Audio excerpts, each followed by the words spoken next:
네, 안녕하십니까. 소개받은 안동대학교 조윤경입니다.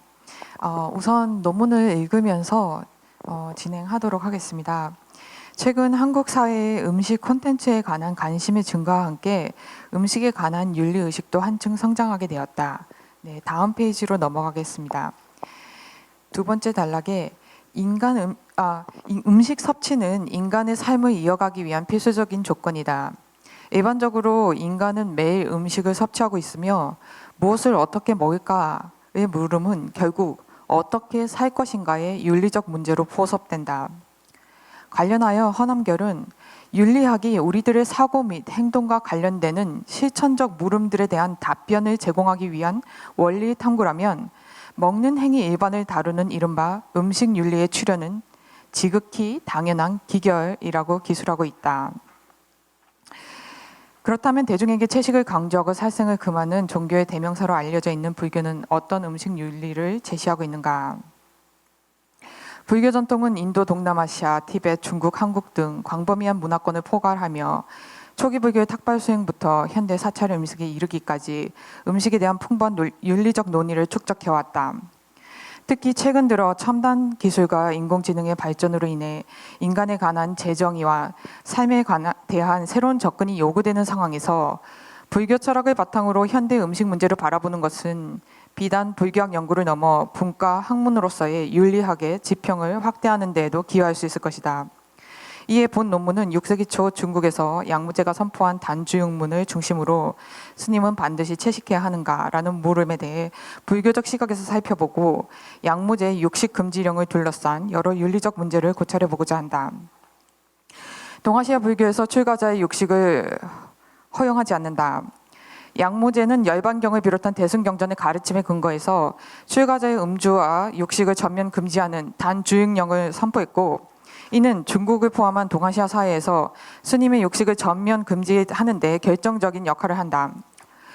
양무제는 승가 공동체의 채식이 대승불교의 이념을 실현한 대동사회를 건립하기 위한 필요 조건이라고 굳게 믿었고, 육식하는 스님을 색출하여 환속시키겠다고 선포한다. 그는 단주육문에서 승단의 자율성을 정면으로 부인하지는 않지만 육식하는 스님에 대해서는 이미 출가자의 자격을 잃은 것이나 마찬가지므로 세속법인 왕법에 따라서 처분할 수 있다는 논리를 펼친다. 이러한 양무제의 육식 금지령의 이면에는 육식은 그 자체로 곧 살생이라는 윤리적 판단이 전제되어 있다. 그는 육식을 다른 생명의 원한을 사는 부도덕한 행위로 간주하는데, 이는 육식과 살생을 엄연히 구분하고 3종 정육을 허용했던 초기 불교의 음식 섭취 윤리와 구별된다. 나아가 그는 출가자의 육식은 어떤 경우에도 용납할 수 없다는 완고한 태도를 보인다. 그는 출가자가 살생을 행해야 무관한 자연사한 고기를 먹거나 건강상의 이유로 고기를 섭취하는 것도 예외 없이 허용하지 않는다. 양무제는 고기를 먹는 행위 자체가 열반으로 향하는 모든 수행법에서 멀어지도록 하기에 고기를 먹으면 깨달음의 성취가 불가능하다고 주장한다. 이러한 양무제의 강력한 조치 이면에는 율장에 따라 출가자의 육식을 허용했던 남조 승단의 통념이 존재한다. 따라서 자연히 단주육문은 이를 논파하는 이론화 작업을 포함하고 있으며, 단주육문의 분석은 당대 중국 음식 윤리의 한 단면을 확인하는 유용한 방법이 될 수 있다. 본 논문에서는 단주육문에 나타난 양무제의 시각과 그 대척점이 있는 율사들의 시각을 분석하고 이를 통해 육식과 채식에 대한 고대 중국인의 논리적 구조와 윤리적 통찰을 살펴보고자 한다. 육식은 곧 살생인가? 양무제의 육식 금지령의 이면에는 육식은 그 자체로 곧 살생이라는 윤리적 판단이 전제되어 있다.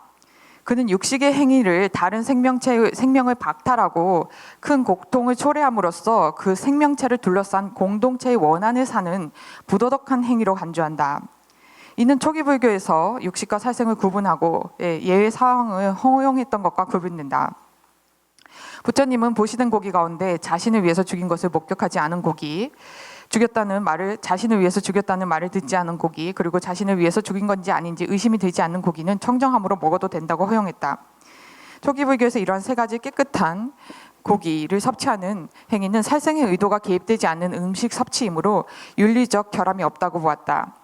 삼종 정육은 출가한 스님이 걸식을 기본 원칙으로 삼고 있고 자의적으로 보시받은 음식을 선택할 수 없는 상황에서 도출된 불가피한 원칙이기도 하다. 여산해원의 사문 불경 왕자론에서도 잘 나타나듯 남조승단은 정치 권력으로부터 독립성을 유지하고 있었다. 율장에서 삼종 정육을 허용하고 육식 자체를 금지하지 않았기에 당시 남조 스님들은 대개 채식을 기본으로 하되 각자의 상황에 따라 채식의 제한을 풀고 고기를 섭취하기도 한 것으로 보인다. 즉 당시 불교 공동체에서는 음식 섭취에 대한 최종 결정권은 개인이 있었으며 혹여 누가 육식을 즐겨 하더라도 사적으로 비난하는 것 이상의 강제적인 규제와 간섭은 없었던 것으로 보인다. 이러한 상황에서 출가자의 음주와 육식을 엄격하게 규제하고 위반 시에는 세속의 법으로 다스리겠다는 양무제의 단주육문 선포는 남조 사회에 매우 큰 파장을 일으킬 수밖에 없었다. 양무제는 육식과 살생이 근본적으로 다를 바가 없다고 주장하면서 당시 육식과 살생을 구분하는 대표적인 사례를 분석한다. 첫째, 그는 돈으로 고기를 사는 것은 자기가 스스로 죽인 것이 아니다와 같은 주장을 부정한다. 양무제는 고기를 소비하는 행위는 재물로 고기를 잡는 것으로 그물로 고기를 잡는 것과 본질적으로 다르지 않다고 말한다. 기시 오늘날 마트에서 대량으로 유통되는 고기 가운데 나를 위해 죽인 고기라고 특정할 수 있는 것은 없다. 하지만 양무제는 정말 그러냐고 되묻는다. 양무제에 따르면 살생은 고기를 구매하는 소비자를 위해 이루어지는 것이며 소비자가 없으면 살생도 일어나지 않는다는 것은 자명한 이치다. 다만 소비자가 이 사실을 외면하고 삼종 정육을 변명의 구실로 삼을 뿐이라고 그는 생각한다. 이런 관점은 양무제가 육식 금지령을 내린 달에 29일에 이루어진 율사들과의 대화 중에서 승변 율사와의 문답에서 잘 나타난다. 인용문은 읽지 않겠습니다. 위 문답에서 양무제는 돈으로 구매한 생선과 고기도 자신을 위해 죽인 것이라는 의심에서 자유로울 수 없으며 따라서 청정한 고기가 아니라고 주장한다. 이에 승변율사는 이치와 현상의 두 차원을 구분하여 이치에서 논하면 의심스러운 고기라고 볼 수 있지만 가르침의 차원에서 보면 의심스러운 고기가 아니라고 주장한다. 반면 양무제의 논지는 간단 명료하여 불필요한 가정을 제거하는 오컴의 면도날을 연상케 한다. 양무제는 정신 이상자가 아니라면 자신이 산 고기가 구매자인 나를 위해 죽임을 당했다는 사실을 모를 수 없다고 주장한다. 승변은 구매자가 이미 죽어있는 고기를 사는 것이기 때문에 자신을 위해 죽였다는 사실을 모를 수 있다고 두둔한다. 둘째, 양무제는 현실에서 소비되는 고기 가운데 자연사한 고기는 거의 없으며 혹 자연사한 고기가 있어서 이것을 먹는다고 하더라도 살생의 죄업을 벗어나기 힘들다고 주장한다. 그에 따르면 모든 육식 행위는 살생을 전제로 하기에 출가자의 육식은 어떤 경우에도 허용돼서는 안 된다. 육식에 대한 그의 완고한 신념은 살생의 행위와 무관한 자연사한 고기를 먹는 것을 금지하는 데까지 이르는데 이는 열반경에서 자연사한 고기까지도 포함하여 모든 육식을 금지하는 것에 근거한다. 양무제가 승변에게 육식 여부를 묻자 승변은 젊었을 적에는 고기를 항상 먹지 않았지만 중년이 되어 병이 나면 어떤 때에는 잠시 고기를 먹기도 합니다. 라고 밝혔다. 그러므로 위에서 양무제는 승변이 고기를 섭취할 때 다른 사람을 시켜서 고기를 샀을 것으로 추정하고 그때 승변이 어떤 마음을 가졌는지를 묻는다. 승변은 자연사한 고기를 구매한다는 생각으로 고기를 샀다고 대답한다. 양무제는 승변의 대답이 어처구니 없다고 여기고 자연사한 고기라는 승변의 주장과 도축장에 가서 구매한다라는 실제 행동이 서로 모순됨을 꼬집는다. 이에 결국 승변은 자신이 섭취한 고기가 청정한 고기가 아니었음을 수긍할 수밖에 없게 되었고 이 논의는 양무제의 승리로 일단락되었다. 다음 단락으로 넘어가겠습니다.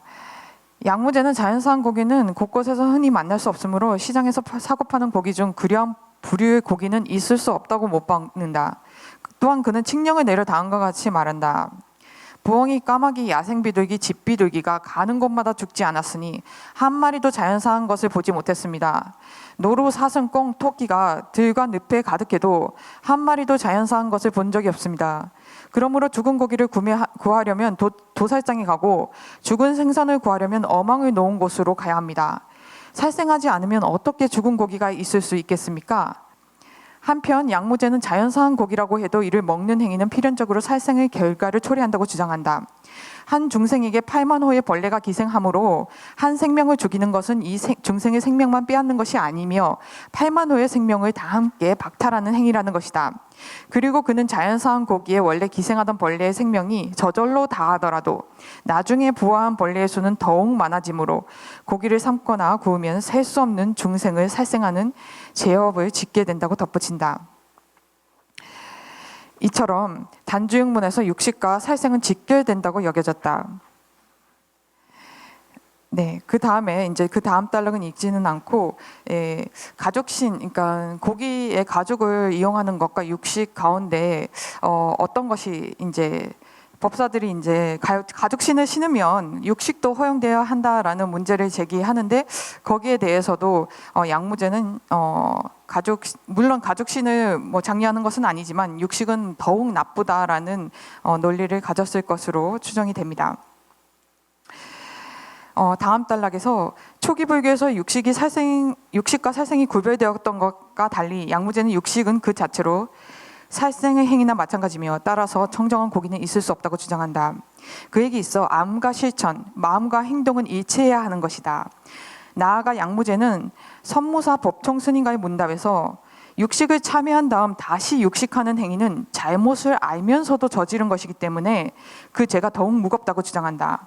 법총은 참여하는 마음을 가지고 육식을 한 사람이 참여하는 마음이 없는 사람보다는 낫다고 생각한다.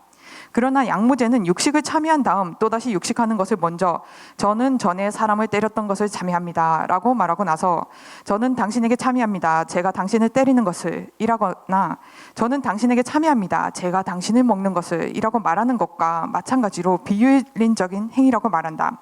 말하자면 자비심으로 중생을 먹는다는 것은 성립하지 않는다. 이렇듯 양무제는 일체의 모든 육식을 비윤리적인 살생 행위로 규정짓고 일반인의 모범이 되어야 할 출가자는 어떤 이유를 막론하고 육식해서는 안 된다고 주장한다. 또 그의 주장은 대반 열반경, 능가경, 앙굴마라경 등의 대승경전에 근거하고 있지만 인도 불교를 관통하는 고기에 관한 청정성이나 부정성과 같은 문제의식은 잘 보이지 않는다. 육식하는 사람은 깨달을 수 없는가? 양무제가 출가자의 육식을 금지하는 또 다른 이유는 육식이 깨달음을 가로막는 결과를 낳는다는 것이다. 양무제는 정교 결합을 추구하면서 대승사상의 통치 이념을 근간으로 삼았다.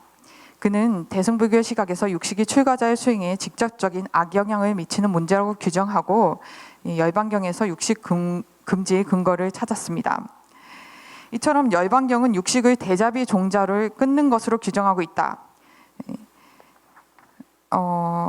그리고 양무제는 단주육문에서 다음과 같이 말한다. 다음 장으로 넘어가겠습니다. 양무제는 대자비를 일체의 중생이 함께 편안하고 즐거울 수 있게 하는 것이라고 정의한다. 통치자로서의 그 관심은 개인의 수행만이 아니라 여러 개별 생명체가 함께 어우러져 대승불교의 대자비를 실현하는 공동체를 건설하는 것이었다. 그런데 구성원들이 다른 생명체의 고기를 먹음으로써 원한을 쌓으면 결국 일체 중생이 모든 원수를 이루는 공동체를 이루어 대자비 종자가 끊어지게 된다고 생각했다. 그리고 대자비 종자가 끊어진 공동체에서는 깨달음을 향한 정진이 불가능하기에 양무제는 왕법으로 불법을 수호하기 위해 단주육령을 선포할 수밖에 없다고 말한다. 오늘 스님들이 사찰로 돌아간 이후에 각각 단속해서 부처님의 가르침에 따르도록 하십시오. 만약 술을 마시거나 고기를 먹어서 여법하지 않은 자가 다시 있으면 제가 왕법에 따라서 신문해야 마땅합니다. 또한 그는 혹시 육식하는 스님이 발견되면 제자가 사관에게 명해 건추를 울려 승중을 집합시켜 개를 버리고 환속시키게 하고 제가자의 옷을 입혀야 마땅합니다 라고 경고한다. 이 금지령은 명백히 승단의 자율성을 침해하는 조치이지만 승단이 양무제의 정치 권력과 단순한 논리에 정면으로 맞서 저항하는 것은 쉽지 않았을 것이다. 양무제는 또 육식이 초래하는 갖가지 가보를 열거합니다. 그래서 어떤 이제 성문법, 그리고 보살법, 어떤 경지도 성취할 수 없다라는 것이 그 요지입니다. 그리고 71쪽 제일 밑에 보시면 수행을 방해할 뿐만이 아니라 지옥으로 가는 종자로서 갖가지 끔찍한 가보를 초래합니다. 단명의 원인 혹은 스스로 불에 굽는 원인, 스스로 삶는 원인 뭐 등등 갖가지 질병, 통증의 원인, 도덕 강도, 도적을 만나는 불운의 원인 뭐 등등이 된다 이렇게 주장합니다. 두 번째 단락에 양무제는 육식이 개인적인 고가를 발생시키는 데 그치지 않고 공동체의 원한을 증폭시키는 과보를 낳는다고 주장한다. 만약 중생의 아버지를 먹게 하면 중생도 그대로 대갚아 그의 아버지를 먹습니다. 만약 중생의 어머니를 먹으면 중생도 그대로 대갚아 그의 어머니를 먹습니다. 등등. 이런 것은 부모와 자식 간의 정을 호소하는 인류의 보편적인 정서에 호소하는 것이기도 하지만 효와 관계를 중시하는 중국적 심성에도 부합합니다. 네. 자, 73페이지 밑에 단락을 읽겠습니다. 양무제는 고기를 먹으면 수행에 있어 두 가지 장애가 생긴다고 설명한다. 이치에서의 장애와 현상에서의 장애이다. 이치에서의 장애란 업의 인연을 통해 스스로 발생하는 장애로 이 수행하는 사람을 어리석고 지혜가 없도록 만들어서 번뇌에서 벗어날 줄도 모르고 방편도 없는 것을 지칭한다. 다시 말해 육식행위는 그 자체가 사람을 어리석게 만드는 원인이 되어 혹여 선지식을 만나더라도 그를 믿지 못하게 되고 설령 믿더라도 실천하지 못하게 된다는 것이다. 둘째, 현상에서의 장애는 고기를 먹는 사람을 둘러싼 환경적 조건과 관계하여 간접적으로 발생하는 장애를 말한다. 양무제는 다음 인용문과 같이 육식을 통해 원한을 사면 현상에서 갖가지 장애가 발생해서 수행을 방해한다고 주장한다. 네, 인용문은 읽지 않겠습니다.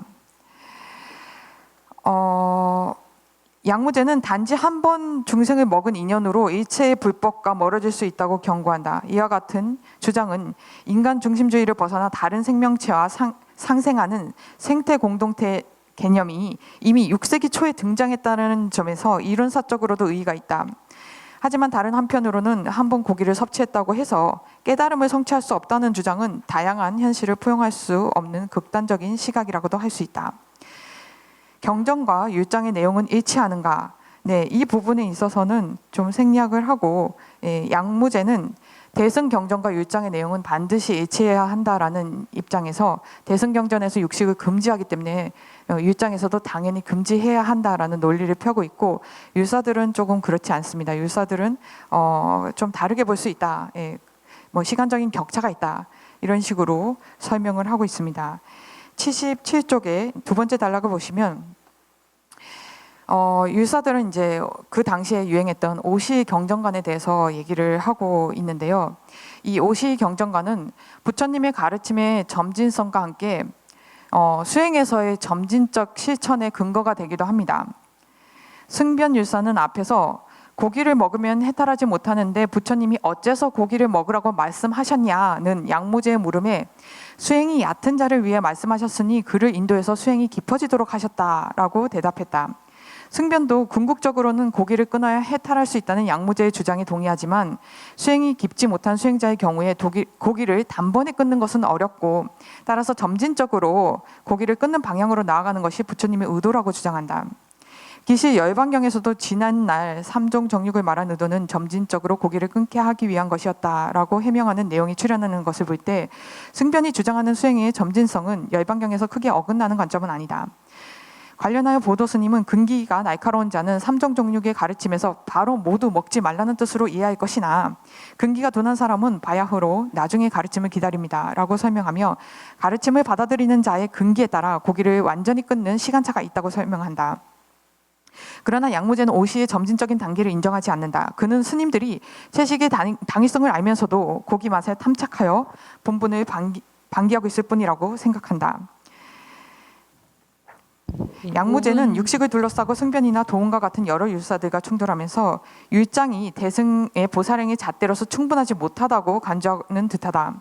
그리고 이는 그가 보살계를 최고의 계율로 보고 대중에게 보살계 수지를 적극 권장했던 것과도 상통한다. 그는 청감 18년 출가자와 제가자가 받는 보살계법을 각각 정립하고 보살계를 대중화시켰다. 이것이 단주육령의 선포 연도를 추정하는 하나의 기준이 되기도 한다. 채식이 먼저인가 건강이 먼저인가? 양무제의 단주육문을 통해 검토해야 할 윤리적 문제 가운데 자신의 건강을 위한 목적으로 중생이 고기를 먹어도 되는가라는 질문이 있다. 앞에서 성변은 중년이 되어 병이 나면 고기를 먹을 때도 있다고 밝혔고, 보도는 자신이 머물던 정림사나 광택사에서는 고기를 들이지 못하게 해서 육식을 하지 않았지만, 만약 다른 장소에서 질병을 치료하기 위해서라면 역시 고기를 먹을 수밖에 없다라고 의견을 밝혔다. 이 두 율사는 평소에는 고기를 먹지 않지만 병이라는 특수 상황에서 기력을 회복하기 위해 고기를 섭취하는 것은 문제가 없다는 견해다. 부파불교에서 출가자의 미식을 추구하는 목적이 아니라 질병을 치료하는 약용으로 고기를 섭취할 때는 육식이 허용된다. 빨리율에서는 정신 이상이라는 예외적인 조건 아래 생고기와 생혈이 허용되기도 했는데, 동물의 고기가 병을 치료하는 약용으로 이용되었음을 알 수 있다. 오늘날에도 중국인들은 식생활에서 음양 오행의 조화를 중요하게 여기고, 음식의 맛과 향뿐만이 아니라 재료의 궁합에 맞추어 몸을 건강하게 하는 음식을 추구한다.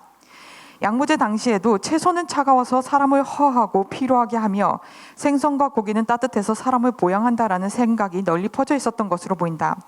따라서 스님들도 병이 나면 고기를 보양식으로 섭취해 기력을 보충하려고 했다. 그런데 만약 채식이 자신의 체질이나 질병에 불리한 경우라면 자신의 건강을 희생하더라도 육식하지 말아야 한다고 주장할 수 있을까? 양무제가 이 난제를 해결하는 방법은 간단하다. 채식은 심신의 건강에 절대적으로 유리하며 육식은 불리하다고 호소해서 문제를 원천 봉쇄하는 것이다. 그는 채식이 차가운 성질이라는 선입견과 달리 채식은 사실 차가운 성질이 아니고 오히려 기혈을 잘 순환되게 해서 열이 과도하게 발생하는 것을 근심해야 할 정도로 따뜻한 성질이라고 설명한다. 반면 생선의 성질은 매우 차가워서 질병의 원인이 된다고 말한다. 그의 주장에 따르면 채식은 육체의 기력만 보충시키는 것이 아니라 정신도 맑고 상쾌하게 하여 심신을 모두 건강하게 하는 바람직한 식사다. 육식은 오히려 정신을 흐리멍텅하게 하고 사지가 무겁게 처지도록 하여 심신의 건강이 이롭지 않다고 역설한다.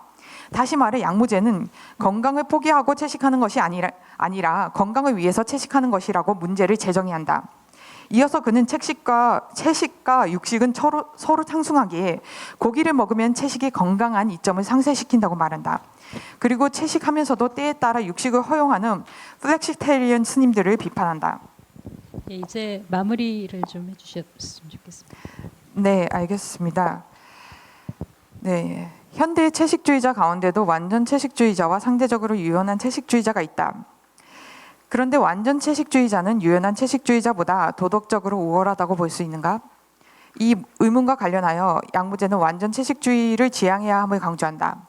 그는 채식과 육식을 병행하게 되면 채소의 힘을 얻었다가 그것을 다시 소멸시키기를 반복하는 것이어서 고기 삿된 이로움조차 얻지 못하는 무용지물이 된다고 주장한다.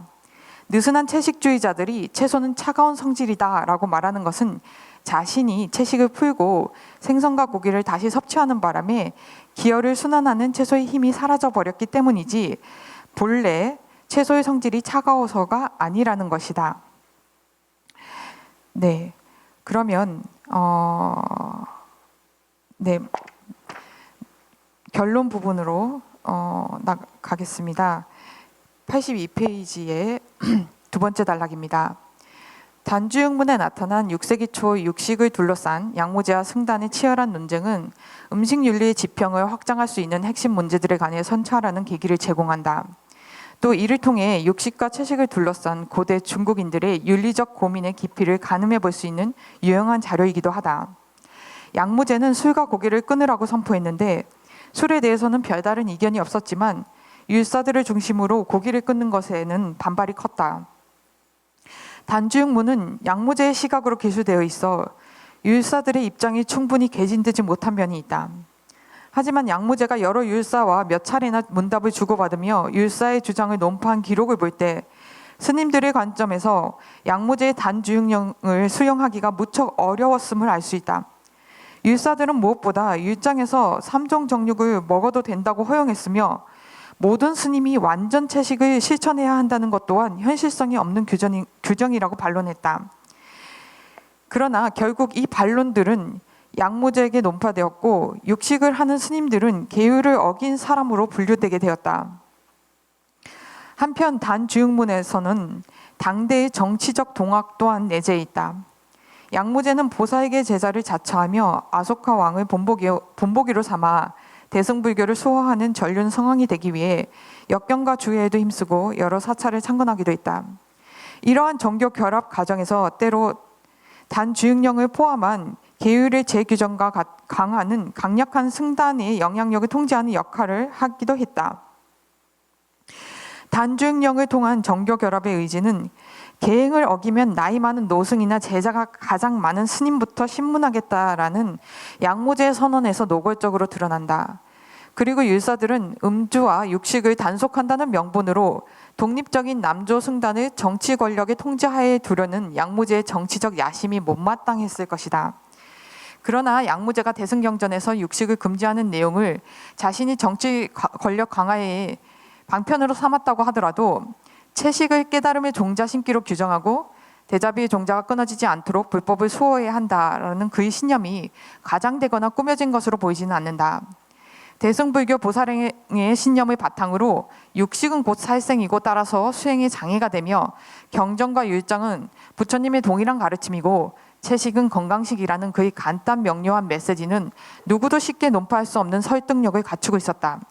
실제로 단주육령을 뒷받침하는 강력한 정책이 이어지며 채식의 지평이 전 사회적으로 넓어지게 되었고, 이는 양나라를 넘어 한반도를 포함한 동아시아 불교의 음식 윤리가 채식을 근간으로 정착하는 결정적인 계기가 되었다. 양무제의 채식주의는 대승경전을 근거를 두면서도 인도 불교에서 보이는 고기에 대한 혐오가 거의 나타나지 않는다. 예를 들어 열반경은 보시받은 음식 위에 고기가 있으면 고기를 골라내고 남은 음식을 물로 씻어낸 다음에 먹어야 한다고 말하는데, 고기는 그 자체로 불결하다고 여기는 인도 사회에 고기 혐오가 내재해 있다. 이는 인도와 중국의 문화적인 차이에 기인하는 것이기도 하겠지만, 양무제는 육식 금지령에서 스님들이 고기 맛에 탐착해서 살아있는 생명을 희생시키고 있다고 비판하지 불결한 고기의 맛과 형상을 먹는다고 혐오하지는 않는다. 그가 추구하는 목표는 불교 수행자의 철저한 도덕적, 윤리적 청정함을 확보하는 것이다. 이처럼 양무제는 예외를 허용하지 않는 엄격한 윤리적 실천을 요구하며 출가자의 육식을 금지했다. 그렇지만 현대인의 시각에서 양무제의 완전 채식주의에 대해서 또다시 의문을 제기할 수 있다. 완전 채식주의를 통해 대동사회를 건설하는 것이 현실에서 가능한가? 모두가 실천할 수 있는 좀 더 유연한 채식주의를 통해 공동체를 변화시키는 편이 더욱 실현 가능한 담론이 아니었을까? 양무제의 도덕적 완벽주의에서는 승변율사나 보도율사가 언급했던 점진적 변화 혹은 유연한 실천이 들어설 여지는 없다. 모든 예외적인 상황에 대한 가정을 잘라내고 자신의 윤리적 명제를 단순화한 만큼 그의 단주육령은 강력하다. 하지만 개별적 특수성이 모두 거세된 윤리적 명제는 결국 도그마가 아닌가. 네, 예, 감사합니다. 발표 잘